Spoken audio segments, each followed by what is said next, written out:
ദൈവനാമം മഹത്വപ്പെടുമാറാകട്ടെ. സമാധാന സന്ദേശത്തിലൂടെ എന്നെ ശ്രദ്ധിക്കുന്ന എല്ലാ പ്രിയപ്പെട്ടവർക്കും വീണ്ടും വരുന്നവനായ ക്രിസ്തുയേശുവിന്റെ നാമത്തിൽ എൻ്റെ സ്നേഹവന്ദനം. ഉൽപ്പത്തി പുസ്തകം 12-ാം അധ്യായം അതിൻ്റെ 1 മുതലുള്ള ഭാഗങ്ങളിൽ യഹോവ അബ്രഹാമിനോട് അരുൾ ചെയ്തതെന്തെന്നാൽ, നീ നിന്റെ ദേശത്തെയും ചാർച്ചക്കാരെയും പിതൃഭവനത്തെയും വിട്ട് പുറപ്പെട്ട് ഞാൻ നിന്നെ കാണിപ്പാനിരിക്കുന്ന ദേശത്തേക്ക് പോകാം.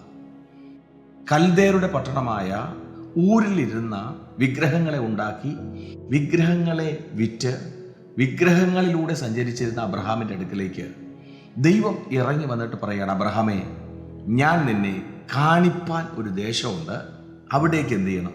നീ പുറപ്പെടണം. 1-2 കാര്യങ്ങൾ പറയുന്നുണ്ട്. നീ നിന്റെ പിതൃഭവനത്തെ, ചാർച്ചക്കാരെ, ദേശത്തെ ഒക്കെ വിടണം. അബ്രഹാമിനെ സംബന്ധിച്ചിടത്തോളം അബ്രഹാം ആയിരിക്കുന്ന ദേശം, അബ്രഹാമിൻ്റെ പിതൃഭവനം, ചാർച്ചക്കാര്, ഇതൊക്കെ വലിയ കാര്യമാണ്. അത് വിട്ടു പുറപ്പെടുക എന്ന് പറയുന്നത് എളുപ്പമല്ല.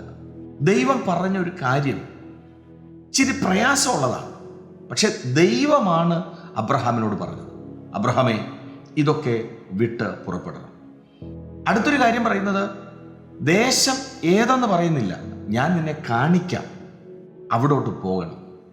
എന്നാൽ ദൈവം പറഞ്ഞ ഈ വാക്കിനെ അബ്രഹാം മുറുകെ പിടിച്ചിട്ട് തൊട്ടു താഴെ അടുത്ത ദൈവം പറയുന്നുണ്ട്, വാഗ്ദത്തങ്ങൾ പറയുന്നുണ്ട്. ഞാൻ നിന്നെ വലിയൊരു ജാതിയാക്കും, നിന്നെ അനുഗ്രഹിച്ച് നിന്റെ പേർ വലുതാക്കും, നീ ഒരു അനുഗ്രഹമായിരിക്കും, നിന്നെ അനുഗ്രഹിക്കുന്നവരെ ഞാൻ അനുഗ്രഹിക്കും.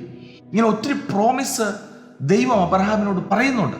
എന്നാൽ ഈ വാഗ്ദത്തങ്ങളൊക്കെ പ്രാപിക്കണമെങ്കിൽ അബ്രഹാമെ, പ്രയാസമുള്ള ഒരു കാര്യം, അബ്രഹാമിന് പ്രയാസം എന്ന് തോന്നുന്ന ഒരു കാര്യം അബ്രഹാം ചെയ്യണം. എന്നാൽ എന്നെ കേൾക്കുന്ന പ്രിയരെ, അബ്രഹാം അത് ദൈവശബ്ദത്തിന് ചെവി കൊടുത്തു എന്നുള്ളതാണ് സത്യം. അബ്രഹാം സകലതും വിട്ടിട്ട് ഇറങ്ങി പുറപ്പെടുകയാണ്. എന്നാൽ വിളിച്ചിറക്കിയ ദൈവത്തെ അബ്രഹാം വിശ്വസിച്ചു. നമ്മളാണെ പുറപ്പെടും. ഏത് സ്ഥലമെന്ന് പറഞ്ഞിട്ടില്ല. ഇന്ന് താങ്ങായിട്ട് നിൽക്കുന്ന എല്ലാവരെയും വിടാൻ പറയുകയാണ്, ഇറങ്ങി പുറപ്പെടാൻ പറയുകയാണ്. എന്നാൽ വിശ്വസ്തയോടെ അബ്രഹാം ദൈവത്തെ വിശ്വസിച്ച് ഇറങ്ങി പുറപ്പെട്ടപ്പോൾ അതിൻ്റെ തൊട്ട് താഴെ പറയുന്നുണ്ട്, കനാൻ ദേശത്ത് എത്തി. ദൈവം എവിടെ കൊണ്ടു ചെല്ലാം എന്ന് അബ്രഹാമിനോട് ദൈവത്തിൻ്റെ ഹൃദയത്തിൽ ദൈവം നിശ്ചയിച്ചു പറഞ്ഞു. ആ സ്ഥലത്ത് ദൈവം അബ്രഹാമിനെ എത്തിച്ചു. എന്നെ ശ്രദ്ധിക്കുന്ന ഈ ദൈവവചനം കേൾക്കുന്ന പ്രിയ സ്നേഹിതരെ, നമ്മയൊക്കെ ദൈവം ഇതുപോലെയാണ്.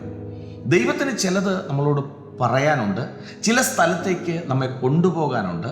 അതിന് തടസ്സമായിട്ട് നിൽക്കുന്ന ചില മേഖലകളെ കർത്താവ് നമ്മളോട് ഉപേക്ഷിക്കാൻ പറഞ്ഞാൽ, അബ്രഹാം ചെയ്തതുപോലെ ചില അനുഗ്രഹങ്ങൾക്ക് ചിലത് തടസ്സമാണ്. എന്നാൽ അത് ദൈവമാണ് പറഞ്ഞതെന്ന് ഉറപ്പിക്കണം.